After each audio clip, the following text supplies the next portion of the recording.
आपका हार्दिक अभिनंदन और स्वागत है। आज हम एक विशिष्ट व्यक्तित्व पर चर्चा करने जा रहे हैं। भारतीय भूमि पर एक से एक प्रतिभाशाली और विलक्षण व्यक्तित्व के धनी व्यक्तियों का जन्म हुआ। देश के लिए, मानवता के लिए, भारतीयता के लिए अनेक प्रकार के अवदान से उनकी पहचान बनी।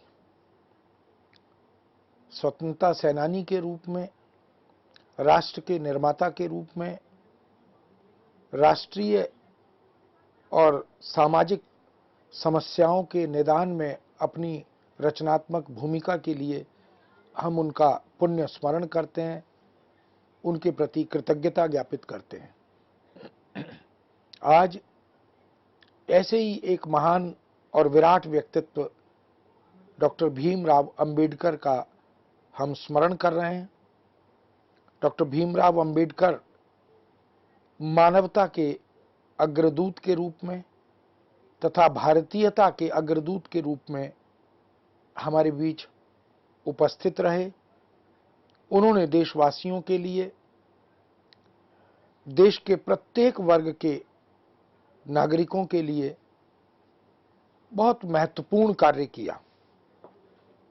उन्हें उनके अधिकारों का बोध कराया और साथ साथ उनके कर्तव्यों और दायित्वों से भी अवगत कराया। उन्होंने मानव मूल्यों की प्रतिष्ठा की, मानवता के नए आयामों को उद्घाटित किया और देश को, राष्ट्र को सर्वोपरि मानते हुए, रखते हुए भारतीयता को रेखांकित किया। उन्हें भारतीय संविधान का निर्माता भी माना जाता है। वो बहुत गहन गंभीर अध्ययन और अनुभव से देश के लिए काम करते रहे। उन्होंने भारत और भारतीयता को अपने प्रत्येक प्रदेय में महत्व दिया, उसकी सार्थक व्याख्या की और हमें बताया कि मानवता क्या है, भारतीयता क्या है, और हम सब यदि अधिकारों के लिए सचेत हों तो देश और समाज के लिए अपने कर्तव्यों के प्रति भी समर्पित हों। वास्तव में ऐसे महान और विराट व्यक्तित्व विलक्षण होते हैं, विरले होते हैं और कभी कभी जन्म लेते हैं। डॉक्टर भीमराव अंबेडकर भी ऐसे ही एक व्यक्ति और व्यक्तित्व हैं जिनका जन्म 14 अप्रैल को, और प्रतिवर्ष उसी 14 अप्रैल को हम उनको याद करते हुए वर्ष भर उनके दिखाए हुए मार्ग पर चलने का प्रयत्न भी करते हैं। यही उनके प्रति एक विनम्र श्रद्धांजलि भी है, उनके प्रति एक पुष्पांजलि भी है। हमारे देश का यानी भारतवर्ष का यह सौभाग्य भी है और पूरे विश्व के लिए भी उनका अवतरण, उनकी उपस्थिति, उनका जन्म यह एक सौभाग्य बन गया, क्योंकि ऐसा विराट और महान व्यक्तित्व सृष्टि में 14 अप्रैल को अवतरित हुआ, जिन्होंने अपने बहुआयामी, अपने दिव्य व्यक्तित्व के तमाम आयामों के साथ हम सबको उपकृत किया, हम सब के लिए कार्य किया। वस्तुतः उनके जीवन के कुछ लक्ष्य निर्धारित रहे।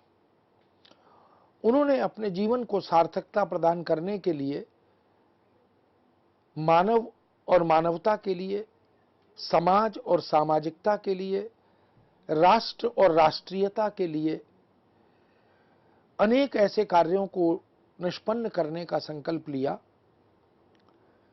जिनके माध्यम से वो राष्ट्रीय उन्नयन का कार्य कर सकते थे। भारत एक लंबी गुलामी से गुजर रहा था, उस परतंत्र और पराधीन राष्ट्र को स्वतंत्र करा के तथा आत्मनिर्भर और आत्मविश्वास से युक्त बनाने में, उसे आधुनिक और अधुनातन दृष्टि से संपन्न और सशक्त बनाने में क्या भूमिका हो सकती है, यह सुनिश्चित करके उन्होंने उन क्षेत्रों में सतत और निरंतर कार्य किया। अभावों, अपमानों, अड़चनों और सुधार आदि की राह में खड़े तमाम अवरोधों से लड़ना, उनके विरुद्ध संघर्ष करना और उन्हें परास्त करने, उन्हें पराजित करने की विलक्षण मेधा, की अद्भुत प्रतिभा, इन सब के साथ संकल्प शक्ति से संपन्न होकर आगे बढ़ने की इच्छा शक्ति, सामर्थ्य, जुझारूपन से समस्त नकारात्मकताओं को आमूल उखाड़ फेंकने की संकल्प शक्ति, ये सब एक व्यक्ति बाबा साहेब भीमराव अंबेडकर में देखने को मिलती है। इच्छा, ज्ञान और कर्म का यह त्रिवेणी, यह संकलन, यह उनके पूरे व्यक्तित्व में दिखाई देता है। एक महाप्राण की तरह, एक महामानव की तरह सामाजिक विद्रूपताओं से अशेष संघर्ष करना उनके जीवन का उद्देश्य बन गया था। उन्होंने राष्ट्र को सर्वोपरि माना।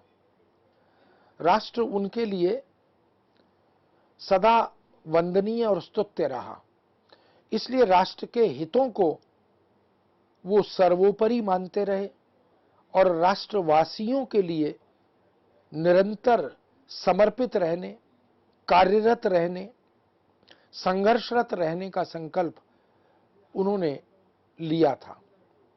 शोषितों के प्रति,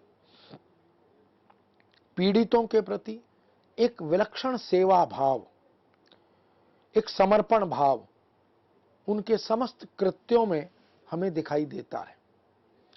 उनकी दृष्टि, उनका दर्शन, उनका चिंतन मनन, वह उपेक्षितों के लिए, वह अधिकार वंचितों के लिए, वह हाशिए पर पड़े हुए भारतीय समाज के लिए, वह दलित चेतना से ग्रस्त समुदाय के लिए और इन सब के साथ साथ समस्त भारतीय नागरिकों के लिए वो निरंतर चिंतनशील रहे, निरंतर कर्मरत रहे और उन्होंने अपने शैक्षिक ज्ञान के माध्यम से, अपने अध्ययन के माध्यम से, अपनी बहुभाषा विद्वत्ता के माध्यम से भारतीय समाज के लिए जो किया, वह वास्तव में अतुल्य है, वह वास्तव में अप्रतिम है और विलक्षण है।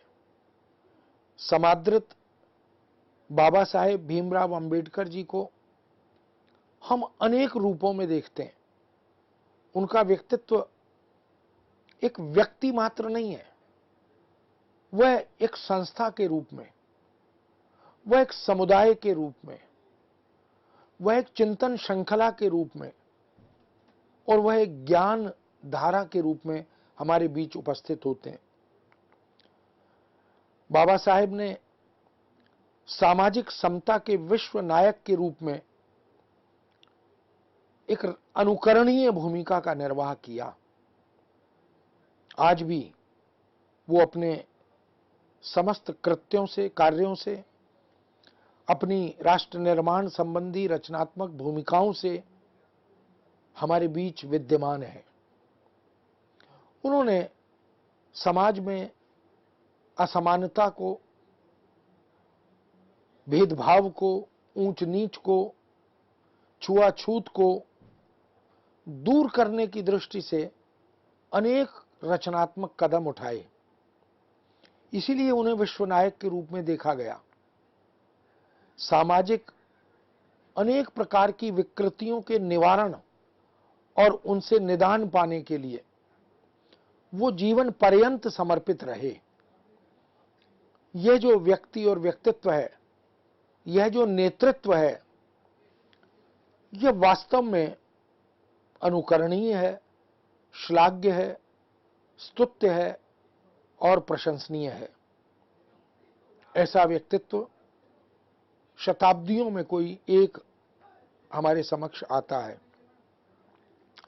समान समाज की परिकल्पना, चाहे वो संपदा, धन, पूंजी के आधार पर हो, ज्ञान, शिक्षा और तमाम तरह के शिक्षण प्रशिक्षण आदि के माध्यम से हो, हमारे देश के समस्त नागरिकों के लिए एक समानता का, एक समभाव का बोध होना चाहिए। समाज में कोई ऊंच नीच, छुआछूत यह नहीं होना चाहिए। समभावी समेकित संस्कृति के निर्माता के रूप में हम उन्हें याद करते हैं। यह देश बहुभाषा भाषी देश है। यह देश अनेक संस्कृतियों के सम्मिश्रण से बनी एक भारतीय संस्कृति का देश है। इस सांस्कृतिक राष्ट्रवाद के पक्षधर के रूप में बाबा साहेब ने रचनात्मक भूमिका निभाई। उन्होंने अपने प्रत्येक प्रदेय में, प्रत्येक कार्य में सामाजिक सांस्कृतिक उन्नयन के तमाम स्वप्नों को साकार करने की दिशा में महत्वपूर्ण कार्य किया। उन्हें राष्ट्र उन्नयन और उत्थान इसके नायक के रूप में भी देखा जाता है। उन्होंने देश में जो अनेक कमियां थी, त्रुटियां थी, विद्रूपताएं थी, उन सब से राष्ट्र को निकालने के लिए तमाम तरह के संवैधानिक प्रावधान करने में रचनात्मक भूमिका निभाई। वास्तव में वो विधिवेत्ता थे, वो समाज मनोविज्ञान को समझते थे, वो मानव मनोविज्ञान के भी अधिकारी विद्वान थे। उन्होंने उन तमाम पक्षों पर जीवन पर्यंत कार्य किया और देश को, देशवासियों को उन्नयन की ओर, उत्थान की ओर, शिखर की ओर ले जाने में जो कुछ संभव था वो कर दिखाया। वो एक शिक्षाविद थे, वो एक विचारक और चिंतक थे और साथ साथ एक समाज सुधारक भी थे। उन्होंने समाज और सामाजिक को सुधारने में जहां कहीं दोष देखा, दूषण देखा, मालिन्य देखा, उसके निवारण में तमाम उपाय किए और देशवासियों को प्रेरित किया, मार्ग प्रशस्त किया और उन्हें उस लौकिक धरातल से ऊपर उठने की प्रेरणा दी। शिक्षा के माध्यम से उन्होंने शिक्षा के नए आयाम उद्घाटित किए। वास्तव में वो अद्यतन, अधुनातन वैश्विक ज्ञान से ओतप्रोत थे।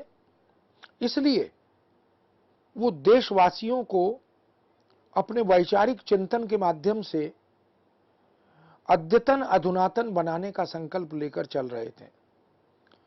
उन्होंने जातिवाद की जकड़न में फंसे हुए राष्ट्र को निकालने का अद्भुत कार्य किया। आज हम जातिवाद के बंधन से धीरे धीरे मुक्त होने का प्रयत्न कर रहे हैं। यह मार्ग बाबा साहेब का दिखाया हुआ है। अस्पृश्यता के उन्मूलन में एक आचार्य के रूप में उन्होंने भूमिका निभाई। यह मानवता के प्रति, यह मनुष्य के आचरण और व्यवहार में इस तरह के भेदभाव के प्रति एक आक्रोश का प्रदर्शन उनके पूरी जीवन शैली में दिखाई देता है। एक आचार्यत्व के रूप में उन्होंने मार्ग प्रशस्त किया और भारतीय संविधान के निर्माता और वास्तुकार के रूप में, एक आर्किटेक्ट के रूप में उन्होंने जो भूमिका निभाई वह वास्तव में पूरे विश्व में प्रणम्य मानी जाती है। उनका पूरा नाम डॉक्टर भीमराव रामजी अंबेडकर था। मध्य प्रदेश में 14 अप्रैल सन 1891 को उनका जन्म हुआ और 6 दिसंबर सन 1956 को दिल्ली में उन्होंने शरीर त्याग दिया। इस तरह हम देख सकते हैं कि लगभग 65 वर्ष की आयु, उसमें उन्होंने जो कार्य किया वह 100 वर्ष की आयु से अधिक का कार्य था। निरंतर अध्ययनशील रहना, राष्ट्र के लिए समर्पित रहना, चिंतन मनन करना, देश विदेश की संवैधानिक व्यवस्था को, विधिक व्यवस्था को समझकर उसको भारतीय समाज के लिए प्रस्तुत करना, उसके रचनात्मक पक्षों को संविधान के प्रावधानों से जोड़ना, ये वास्तव में एक विलक्षण प्रदेय उनका माना जाता है। राष्ट्र की बहुमुखी स्वतंत्रता में रचनात्मक और उल्लेखनीय, स्मरणीय और स्तुत्य भूमिका वो निरंतर निभाते रहे। वो स्वतंत्रता के अनेक आयामों को उद्घाटित करते रहे। इन विद्रूपताओं से भी स्वतंत्र देश को कराना होगा। इन त्रुटियों से, इन दोषों से, इन ऐसी जकड़नों से जिसमें हमारा समाज उन्नति के मार्ग पर नहीं बढ़ पा रहा, उनसे मुक्त कराना, उनसे आजाद कराना और रचनात्मक मार्ग प्रशस्त करना, ये वास्तव में एक किसी विलक्षण व्यक्तित्व का ही प्रदेय हो सकता है। बाबा साहेब के सपनों का भारत अनूठा भारत था, विलक्षण भारत था। वो चाहते थे कि हमारे देश में कोई रूढ़िवादी या पारंपरिक विद्रूपतावादी कुछ भी ऐसा न रहे जो हमारे राष्ट्रवासियों, देशवासियों के विकास में बाधक बने। इसलिए उन्होंने एक अनुपम, एक विलक्षण, एक अनूठे भारत की परिकल्पना की। इसमें वो अर्थव्यवस्था के अंतिम पायदान पर खड़े हुए राष्ट्रीय नागरिकों को राष्ट्र निर्माण में सहभागी बनाना चाहते थे।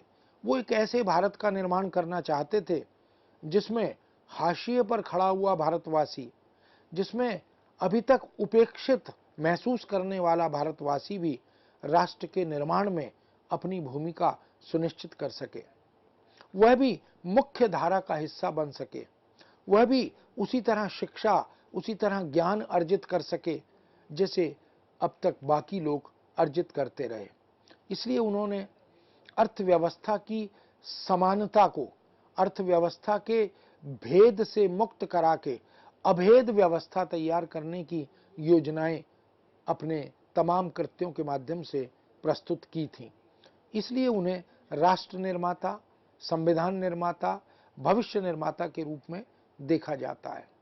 अनेक पिछड़े, निचले, उपेक्षित वर्ग के, दलित वर्ग के, निर्धन वर्ग के, सुख सुविधाओं से वंचित वर्ग के समुदाय के लिए प्रत्येक व्यक्ति, प्रत्येक नागरिक और राष्ट्र निर्माण में उल्लेखनीय भूमिका तय करने वाले ऐसे प्रत्येक व्यक्ति को यह बोध कराना उनका दायित्व था कि भारत उन सब का देश है। भारत और भारतीयता हम सब की एक नैतिक जिम्मेदारी है कि हम उसके उन्नयन, उसके विकास के लिए, उसके उत्थान के लिए अपनी रचनात्मक भूमिका सुनिश्चित करें। जो भी हमसे संभव हो हम उसके लिए कर सकें। यानी शिखर से और बिल्कुल तलहटी तक जो भी है वह इस देश के निर्माण में अपनी अपनी भूमिका निभाता रहे। पक्षपात रहित, तटस्थ, मानवीय, सशक्त ढांचे का निर्माण, यह उनका सपना था। वो चाहते थे कि न्याय व्यवस्था निष्पक्ष हो। एक उपेक्षित, एक गरीब, एक मजदूर, एक किसान, एक दलित भी यदि अदालत की शरण में जाए तो उसे उसका हक, उसका अधिकार, उसका न्याय उसे ईमानदारी से मिले, तटस्थता से मिले। मानवीयता को वो एक सशक्त ढांचे के रूप में तैयार करना चाहते थे। इसलिए अस्पृश्यता का अंत अत्यंत आवश्यक था। ये जो भेदभाव है, ये जो जाति के आधार पर, व्यवसाय के आधार पर या धन और धन की व्यवस्था के आधार पर जो भेद होता है, ऊंच नीच का, छोटे बड़े का, अमीर गरीब का, इन सब को वो दूर करना चाहते थे। इन सब के स्थायी निवारण के लिए वो संपूर्ण हिंदू समाज को, भारतीय राष्ट्र समाज को वो बलशाली बनाने वाले भारत के रूप में देखना चाहते थे। इसलिए स्वाभिमान के साथ जीने की कला अगर किसी ने सिखाई तो वो बाबा साहेब भीमराव अंबेडकर ने सिखाई। भारतीय राष्ट्रीय और सांस्कृतिक मूल्यों के लिए जीवन जीने और जीवन पर्यंत, मृत्यु पर्यंत शिक्षा और प्रेरणा अर्जित करने के लिए समर्पित रहने का रास्ता या मार्ग जिसने प्रशस्त किया वो बाबा साहेब भीमराव अंबेडकर हैं। वो इसी प्रकार के भारत का निर्माण करना चाहते थे जिसमें राष्ट्रीय और सांस्कृतिक मूल्यों का संवर्धन हो। हम अपनी विरासत को, हम अपनी धरोहर को, हम अपने राष्ट्रीय गौरव को सम्मान के साथ, समादृत भाव के साथ शीर्ष पर बिठाएं, उसके प्रति समर्पित हों। देश के निचले, उपेक्षित, हाशिए पर जी रहे समाज को, ऐसे नागरिकों को, मेहनत मशक्कत करने वाले मजदूरों, किसानों को वो आत्मसम्मान के साथ जीने का अधिकार दिलवाना चाहते थे। वो एक ऐसे भारत का निर्माण करना चाहते थे जहां पर कोई अपने प्रति किसी तरह की हीन भावना का अनुभव न करे। वह गर्व के साथ यह अनुभव करे कि वह भारतवासी है और समस्त भारतीयों की तरह उसके पास भी वही सब अधिकार उपलब्ध हैं जो अन्य भारतीयों के पास उपलब्ध हैं। संपूर्ण देशवासियों को सुशिक्षित, सकुशल, कला संपन्न बनाने वाला भारत वो बनाना चाहते थे। बाबा साहेब का यह भी सपना था कि यहाँ शिक्षा हर वर्ग, हर जाति, हर धर्म, हर क्षेत्र के व्यक्ति को मिलनी चाहिए, क्योंकि शिक्षित समुदाय ही एक उन्नत राष्ट्र के निर्माण में भूमिका निभा सकता है। इसलिए वो कौशल संपन्न भारत का भी निर्माण करना चाहते थे। वो तमाम कलात्मक अभिव्यक्तियों को भी उद्घाटित करने में, उन्हें भी अग्रसर करने, उन्हें भी उन्नत करने में जो भी भूमिका हो सकती है उसे सुनिश्चित करना चाहते थे। वो सोचते थे कि शिक्षा, कौशल और कलात्मक ज्ञान ही संपन्न राष्ट्र के निर्माण के रूप में हमारे सामने उपस्थित हो सकता है। समस्त भारतवासियों को हर दिशा, हर क्षेत्र में समान अवसर प्रदान करना, ऐसे भारत का वो निर्माण चाहते थे।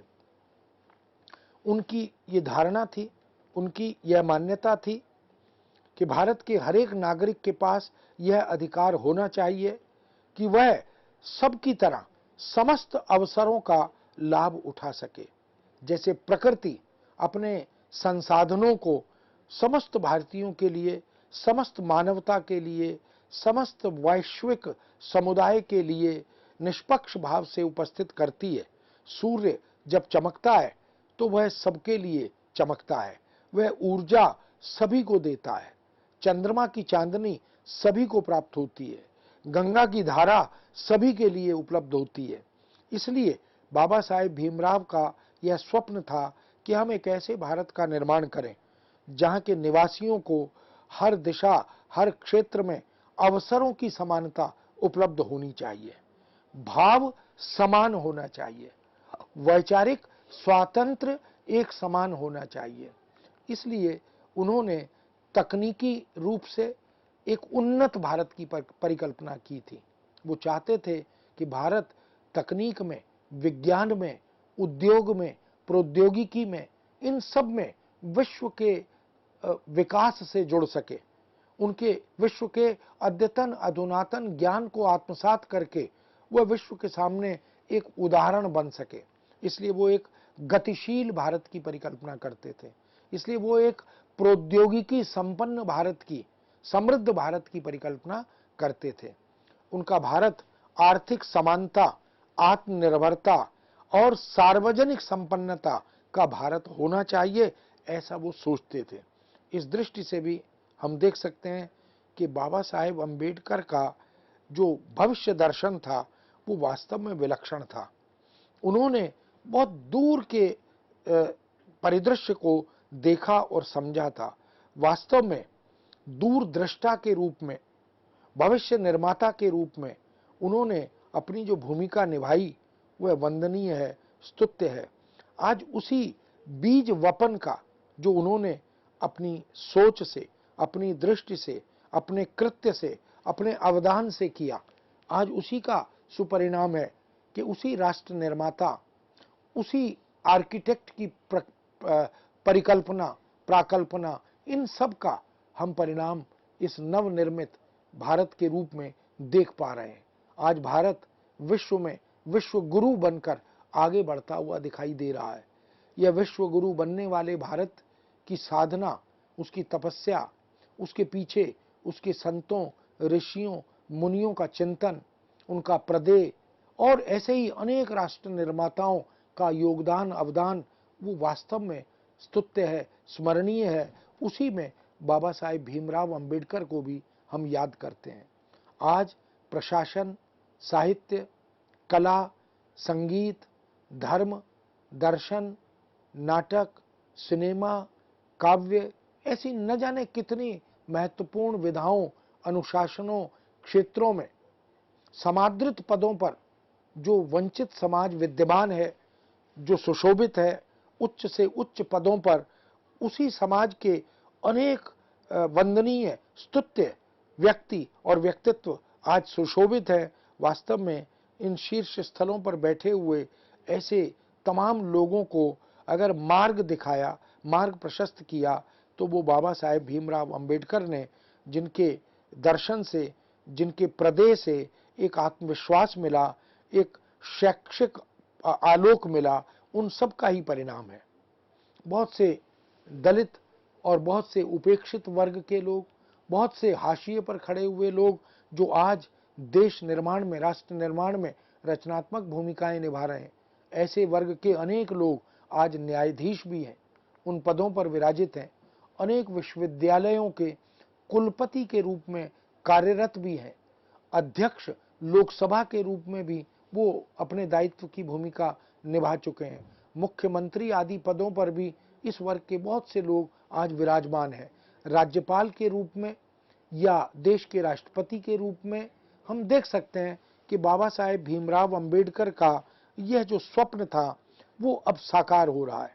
जिस एक उज्जवल और प्रशस्त भारत की परिकल्पना उन्होंने की थी, वह आज विश्व के सामने अपनी एक रचनात्मक उपस्थिति दर्ज करता हुआ दिखाई दे रहा है। तो मित्रों, बाबा साहेब भीमराव अंबेडकर का व्यक्तित्व एक विलक्षण, एक अप्रतिम, एक अतुल्य व्यक्तित्व रहा।